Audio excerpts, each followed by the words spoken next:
Well, good afternoon, good morning, wherever you are in the world. Lovely to have you back for our seminar on behavioral science for inclusive organizations. My name is Iris Bonnet, and I teach here at the school. And I'm incredibly happy to introduce our speakers today who will tell us more about pay transparency in different parts of the world. So with that, let me introduce you. So our first speaker will be Dr. Zara Nanu. Zara is an expert on building diverse and inclusive workplaces, and she uses data analytics and intelligent technology to do that. She's the founder of Gap Square, and I'm sure Zara will tell us a bit more about what Gap Square is doing, but has played a key role in helping to make pay transparency in the UK a reality. Zara's passion is to change and help employers, companies, employees to make the world more fair.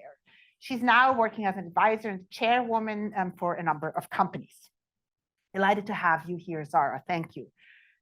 Our second speaker is going to be Tram Nguyen. She actually is a student at the Kennedy School and was a student in this class last year. So I'm just so happy to have her back. She is a Massachusetts State Representative, is currently serving in her third two-year term. She is a first-generation Vietnamese-American, the first person in her family to graduate from college and law school, and the first Vietnamese-American woman elected into public office in the Commonwealth. In fact, I read she is the highest-ranking Asian-American woman in the legislature. And she champions everything that we collectively care about that has to do with equity and justice. So we're delighted to have them here. They have agreed to offer a few opening remarks each, and then we'll have a bit of a conversation. So with that, I'm going to turn it over, and thank you so much, Tram and Zara, for joining us today.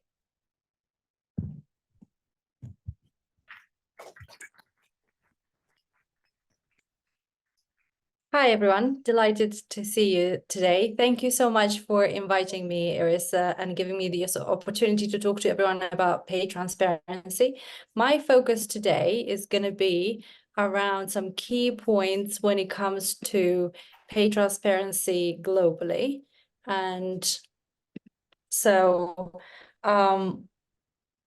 before we dive in, I mean, I'm excited to be talking about pay transparency. When pay transparency started coming into the global scene more strongly in the last couple of years, I was very excited about it because I have been working in the space of pay equity and pay equity analytics for nearly 10 years. I've seen very little progress around it in the UK, in the US, and in European countries. And I really see pay transparency as one of those drivers that can help push and accelerate pay equity further for different underrepresented groups. So this is, I wanted to bring to everyone's attention a little Ferris wheel that's developed actually by the OECD, and it talks about the overall kind of representation of pay equity in different OECD countries, highlighting what is it that they do, and it covers a plethora of things. So it focuses on equal pay, which is how companies pay different employees equally for the roles that they do. It focuses on pay equity, so that's looking at organizations that are paying their employees fairly, but also looking at the wider organizational inequity that may be keeping back, for instance, female employees or employees of color. It looks at how countries have to report around their gender pay gap and how they look at those average gaps within their organization and how they can look at their how their average woman is paid compared to the average man, so we can get a better understanding of how the organization is feathering on average terms. Some countries require already some ethnicity and race pay gap reporting. I'm based out of the UK, and we've had over the past couple of weeks a lot of activity in terms of planned new elections for next year, where the Labour Party has announced that if they come in power next year, they're going to introduce ethnicity equal pay legislation, which everyone got excited about. But I had to remind myself that it is 2024 that we're talking about, and we're only now talking about bringing in legislation in the UK for equal pay around ethnicity. There's also a new concept, kind of, I say new, I'm sure it's new and renewed concepts around fair pay, and that's organizations looking at how they pay their employees compared to the minimum wage, compared to the living wage, compared to the cost of living crisis, and looking at how fair those wages are and the extent to which those wages allow their employees to live a decent nice life. And there's the pay transparency piece, and the pay transparency is kind of looking at how open companies are with their pay to their employees at different points of the recruitment process and career progression, internally as well as externally. Now, what I'm going to be talking about in these kind of opening remarks is mainly covering three, I like to think about it as in three areas. So we look at regulatory landscape. What does regulation ask organizations to do around the world? How transparent do they have to be because of this regulation? And it's actually regulation that's been pushing a lot of that transparency forward. I'm going to be looking at kind of what's the push from employees and where the transparency comes from other sides that's not regulation and is not employers. And that's employees. People want more transparency. They want to be able to understand more about how they get paid, how their peers get paid, what roles are paid in other organizations, what they would be paid if they had a promotion. And that push for transparency more widely is also driven by our access to tech. So we have access to tech, we have access to information online, we have access to platforms like Glassdoor, Indeed, Levels FYI, where you can go and look at how people just share more openly what their offers look like and how much they are paid, how much their offers were, how much they received in terms of a promotion. There's also this absolutely inspiring new on the block young woman in the States called Hannah Williams, and she runs Salary Transparent Street, which is really picking up on both Instagram and TikTok, and she just goes around and asks people on camera how much they get paid, furthering that kind of discourse and conversation around pay transparency. And she now has thousands of people talking about how much they get paid, what their roles consist of, and it's absolutely fascinating how that movement is contributing to the overall transparency discourse that is pushed forward by regulation. Oh, I'm going backwards.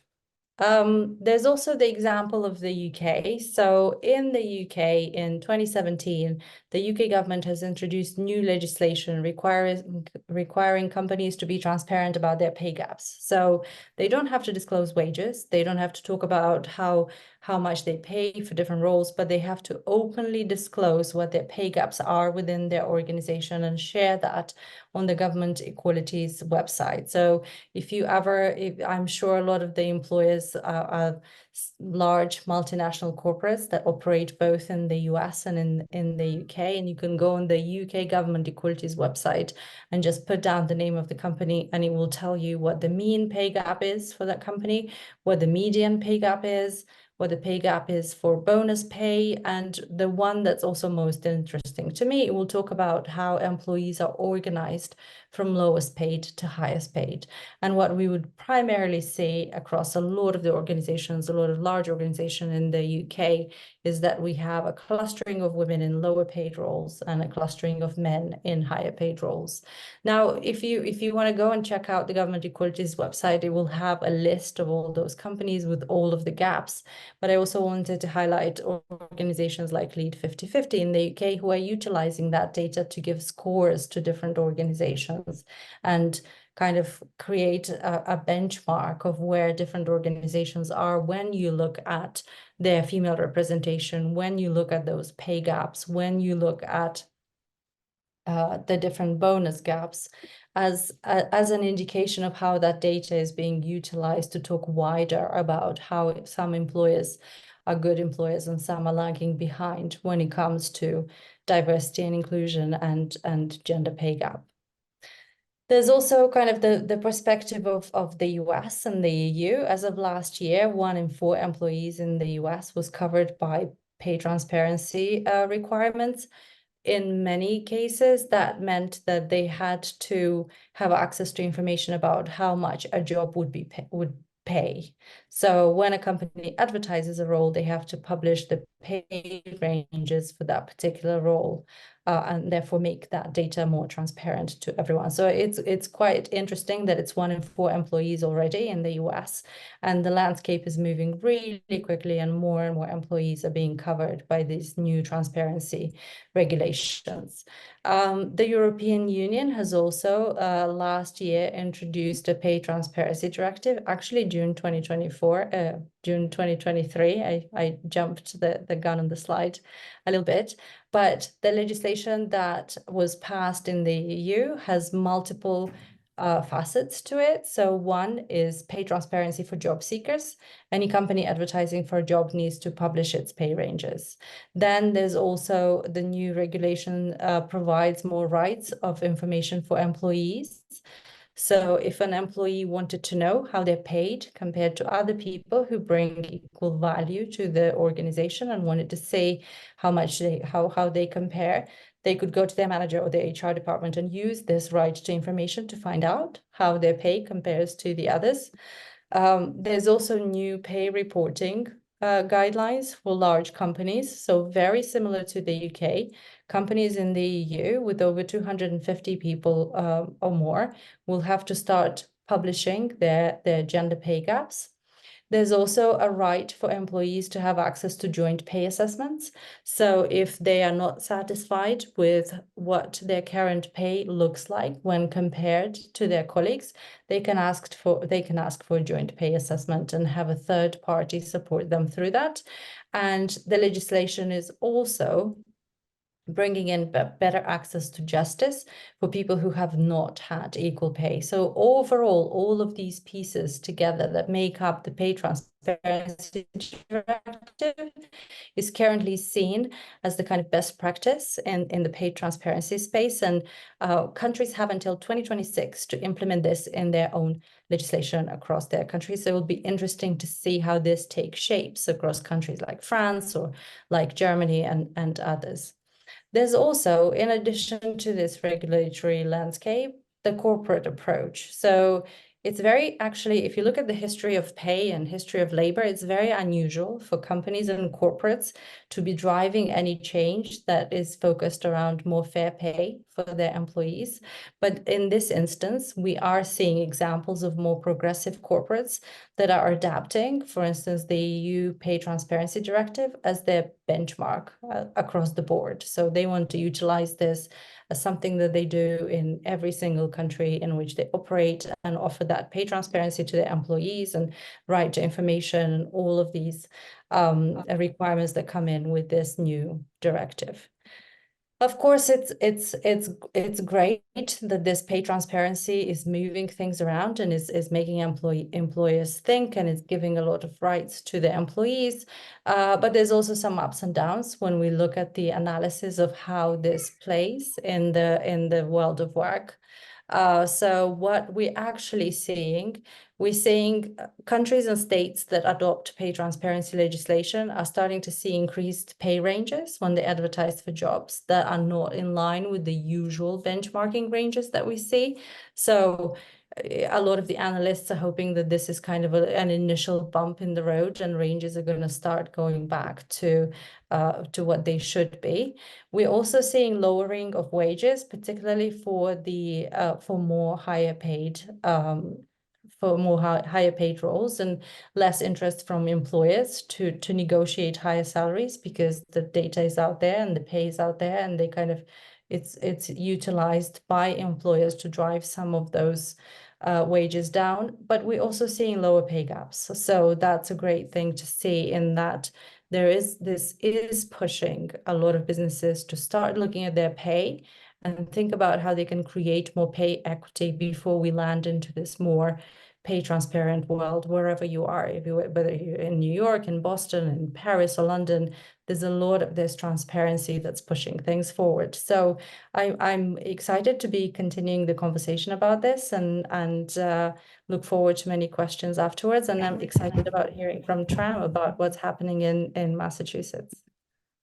Thank you so much, Zara. Why don't we give Zara a quick round of applause? And then we'll turn it over to the representative. Tram. Thank you so much, Iris, and your team for inviting me. It's also a pleasure to hear from Zara and the wonderful work that you're doing to address gender pay gap globally. I now want to offer a more local perspective on what has been done here in the Commonwealth of Massachusetts. And you'll see we are a little bit behind the UK in terms of disclosures and publishing of pay gaps, but we're working on exciting bills right now to address some of that. And I'm really thrilled to have this opportunity to talk to you all about that. Next slide, please. So in a report published last year, the National Women's Law Center estimated that Massachusetts women who work full-time all year earn 86 cents for every dollar that men make, the seventh smallest gap among all the states. So when including part-time and seasonal workers, women in Massachusetts actually earn 74 cents for every dollar that men make. And according to Boston Women's Workforce Council reports, between 2019 and 2021, the gender pay gap remained at 30 cents. The gaps for Asian and American Indian, as well as Alaskan Natives, were about 30 cents, and for Black and Hispanic or Latino women, the difference is more stark at 51 cents and 55 cents, respectively. And the average female worker can experience wage loss of up to $900,000 compared to the average male worker over their working lives, and enter into retirement with much less financial security. And so when we're talking about all these issues, as you can see, the gap is even more pronounced for women of color. And of course, the gaps are higher for higher wage professions. And so this plateau is what prompted us to start looking into legislative intervention to better understand and decrease these existing wage gaps.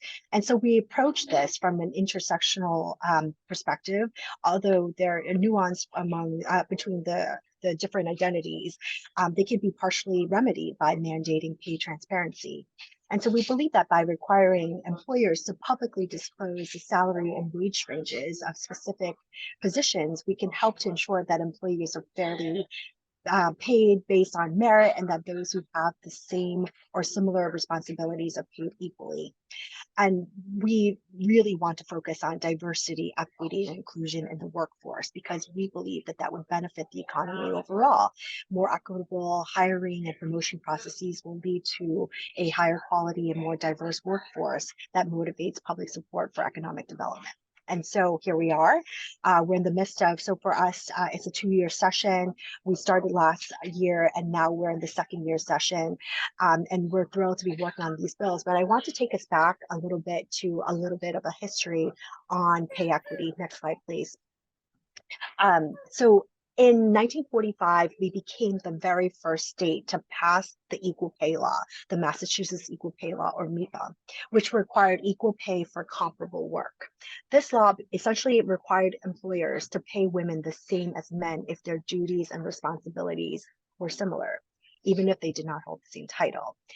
But then we found that that wasn't enough. And so 2016, MEPA was updated. It was prompted by a Supreme Judicial Court decision that essentially required that the job must be exactly the same. And we don't think that that was the intent of the legislation. And so in 2016, we updated the law. And one key provision of that was the salary history ban. Again, Massachusetts was the first in the nation to do that. Using salary history and hiring perpetuates unequal pay for women. And so we banned such practices. And so with all of that, we did see there it had some effect. We discovered that salary bans did work and led to an average of 5 to 6% increases in wages for all, 8% for women, and 13% for Black workers. However, while salary history bans have been shown to address some of these issues, they also lead to many of the same problems resurfacing, but dressed in new clothes. Second slide, next slide, please. So the cycle of paying women and minorities less for the same work as their white male counterparts persisted because the question of what are you currently earning was quickly replaced by employers with, well, what are your expectations? And this has that has important ramifications for both job applicants and and hiring employers, because women and people of color tend to ask for less, undervaluing themselves, and white men tend to ask for as much as 20 to 50% more. We conducted a hearing recently, and we got examples of how this plays out. There's an advocate who's been actively working on this, and she founded a recruiting firm, and she gave an example of what happened to one of her applicants for a role in a biotech company.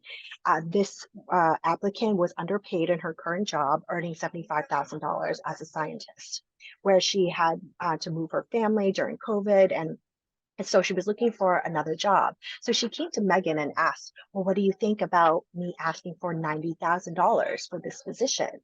Megan essentially told her, without knowing what the salary range was, she just said, do not say anything, see what happens. And so following Megan's advice, this applicant came in, she did the interview, and she was asked several times during the interview process what she was expecting, and she didn't give an answer. Lo and behold, the company made her an offer of $145,000, much more in line with her aptitude and experience. But that compensation was something that she never would have even thought of, and she never would have gotten if she had asked for that $90,000. So imagine how this difference in salary would multiply as she continues in her career. And so we believe that salary range transparency is not only good for workers, but it could also save time for employers from wasting their time screening and interviewing and offering jobs to candidates who are not interested once they learn about the salary. And yet, some employers do not want to publish their pay ranges because they think it would put them at a competitive disadvantage when other companies are not doing that. So for this year, we are filing 2 sets of bills that would level that playing field for both employers and employees. The first bill, which you see here on the left, is H1849 S1191. This is the salary range transparency legislation, which would help workers to be fairly compensated. Generally speaking, employers that post a job would need to list the annual salary or hourly wages that they reasonably and in good faith expect to pay. Some businesses are already doing that, but as I mentioned earlier, this would impose a mandate, so that would have a far wider reach among the different employers. And so this bill was filed in 2021. It's gone through several different versions, but the version that we landed on very recently was that it would apply to public and private employers with 25 or more employees. So this kind of mandate is relatively new in the national labor landscape.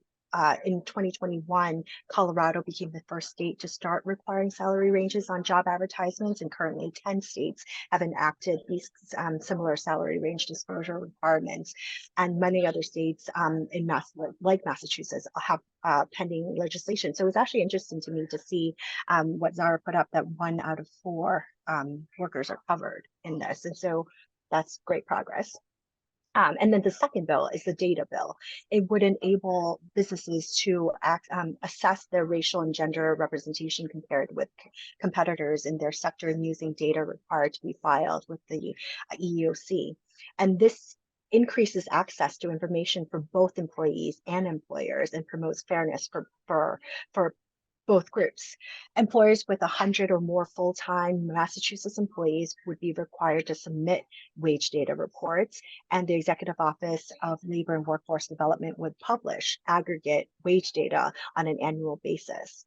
And with this, one of the compromises provisions that we have been tinkering with was to publish this data while protecting employers' identities, to avoid the naming and shaming of employers who aren't making as much forward movement as they would they might want to. And so we've been able to come up with this compromise with the business community to get their support in moving this legislation forward. And so the data collection and reporting can help to bring about systemic changes for those industries that are lagging behind by putting a spotlight on the industry as a whole rather than shaming individual businesses.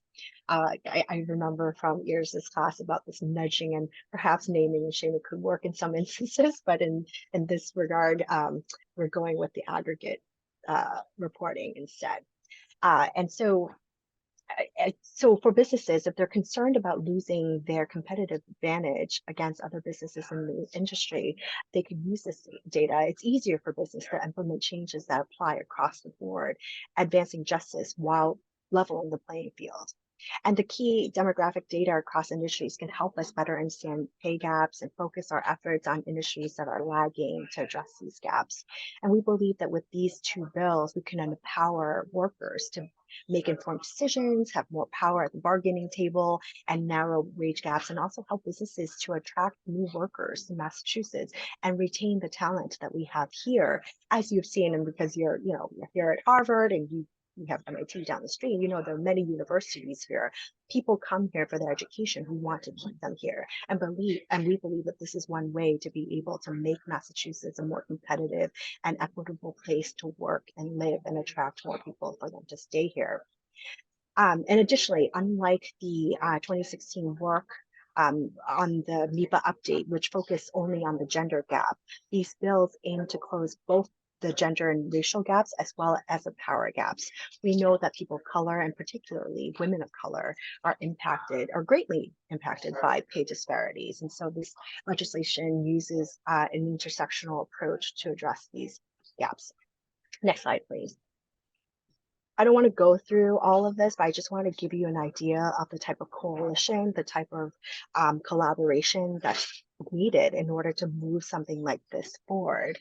You see here that we have the Wage Equity Now or WEN as a coalition that was formed in 2019 or 2020 that included 100 plus employers in Massachusetts, as well as many other social justice, racial justice groups. And they've been working actively with legislators to push these bills forward. Additionally, the Massachusetts Caucus of Women Legislators, of which I'm a member, is a bipartisan bicameral caucus, which stands at 31% of the legislature. We have 62 members now, and we're still hoping to increase that number. But we have priorities every year, and this is one of the priorities that we've been pushing and advocating for. And we want to build on the work that the caucus has made through the years in terms of elevating women's economic opportunities and eliminating barriers. And it would go a long way towards women and women of color understanding and negotiating their pay, selecting which jobs to apply for, and being fairly compensated for it. And we believe that women could better secure economic stability and independence without hindered systemic change or challenges with these bills in place. And so we're very hopeful that this bill would move forward, get past the House, get past the Senate, and get to the governor's desk for her signature. Next slide, please. And so you'll notice that this bill is called the Frances Perkins Workplace Equity Act, and this is named after a Massachusetts native and a U.S. Labor Secretary who was the first woman to ever serve as Cabinet Secretary, and her work led to the creation of Social Security, unemployment insurance, the federal minimum wage, as well as child labor laws. But turning to this, as you can see now, we wanted to kind of show you how much work goes into that. So the House passed a version on October 4th, 2023, and a couple of weeks later, the Senate passed its own version, and they're now in the process of a conference committee. And for those who have not taken, civics or understand civics in whether it's Massachusetts or just overall in the U.S., is that the House and Senate are equal bodies, and they need to come up with a version that would make sense for both chambers, for them it to move forward to the governor's desk for it to be signed into law. Next slide, please. So right now, the conference committee is 3 members of the House, 3 members of the Senate, and I just want to kind of highlight slight differences among them. not anything important that you need to know, but just to know that this is such an exciting time for us because we're doing everything that we can to move these bills forward. And you can see like slight differences of whether it's what type of how many employees an employee needs to have in order to move something forward could make such huge difference as to whether we can get the support of the business community or others. And so we are in the midst of this. Any day now, the Commerce Committee can come out with a report that we can vote on to then send to the governor's desk. And we welcome folks to advocate for this, and just kind of, if you are in Massachusetts, to reach out to your legislators and let them know that you care about this, that you want them to continue to work with their colleagues to move this out. I know my constituents have reached out about how much they care about this, and we're really excited to be able to work on this. Last slide, please. We can skip that. Okay, so I just want to put my information here. If you have any questions for me, as Iris mentioned, I am a student here. Come find me, say hello. If you want to reach out and talk about this bill or any other issues related to this, feel free to do so. But thank you so much.